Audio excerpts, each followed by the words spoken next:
भारत की अर्थव्यवस्था लगातार तेजी से आगे बढ़ रही है और इसका असर अब लोगों की कमाई के आंकड़ों में साफ दिखाई दे रहा है। आयकर विभाग के ताजा डाटा बताते हैं कि भारत में करोड़ों रुपए सालाना कमाने वाले लोगों की संख्या तेजी से बढ़ रही है।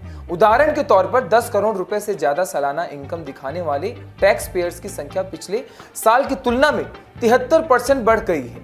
पिछले साल जहां संख्या करीब 5,800 थी, वहीं इस साल यह 10,000 के पार पहुंच चुकी है। इसके उलट 5 से 10 लाख रुपए कमाने वाले टैक्स पेयर्स में बढ़ोतरी सिर्फ 11% से 1 से 5 लाख कमाने वालों में 24% ही दर्ज की गई है। यानी ऊंची आय वर्ग की बढ़त निचले और मिडिल इनकम वालों की तुलना में कई ज्यादा तेज है। अगर कंपनियों की बात करें तो तस्वीर और भी चौंकाने वाली है। पिछले साल सिर्फ 1004 कंपनियां ऐसी थी जिनकी आय 10 करोड़ से ज्यादा थी, लेकिन इस साल यह संख्या बढ़कर 25,913 हो गई है, यानी लगभग 25 गुना उछाल। इसी तरह 1 करोड़ से ज्यादा कमाई बताने वाली कंपनियां पिछले साल केवल 3,787 थी, जबकि इस बार यह 96,000 से ज्यादा हो चुकी है। खासकर 5 से 10 करोड़ वाली कैटेगरी में कंपनियों की संख्या 513 से बढ़कर 13,640 तक पहुंच गई है। इन आंकड़ों से साफ है कि भारतीय कॉर्पोरेट सेक्टर की ग्रोथ रिकॉर्ड स्तर पर है। तो आखिर यह बूम क्यों आया है? इसकी कई बड़ी वजहें हैं।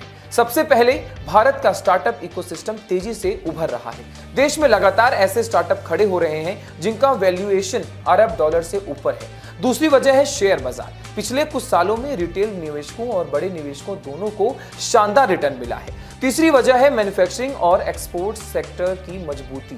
मेक इन इंडिया और उत्पादन से जुड़ी सरकारी योजनाओं ने घरेलू उद्योगों को मजबूती दी है। और चौथी वजह है घरेलू मांग का बढ़ना, जिसने कंपनियों की बिक्री और प्रॉफिट दोनों को बढ़ाया है।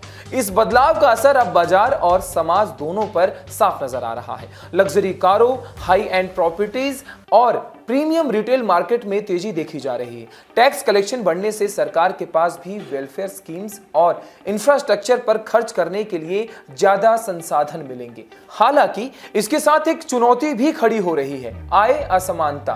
क्योंकि जहां करोड़ों कमाने वालों की संख्या रिकॉर्ड गति से बढ़ रही है, वहीं मिडिल क्लास और लोअर इनकम ग्रुप की बढ़त सीमित हो रही है। कुल मिलाकर भारत अर्थव्यवस्था के एक आंकड़े यह दिखाते हैं कि विकास की रफ्तार तेज है, लेकिन इसका फायदा अभी सबसे ज्यादा अमीर वर्ग और बड़ी कंपनियों तक पहुंच रहा है। आने वाले समय में सरकार और पॉलिसी मेकर्स के लिए सबसे बड़ी चुनौती यही होगी कि इस ग्रोथ का लाभ मध्यम वर्ग और निम्न आय वर्ग तक भी पहुंचे, ताकि विकास संतुलन हो सके और हर वर्ग को इसका फायदा मिल सके। आप देख रहे थे इंडिया न्यूज, मैं हूं आशीष दुबे।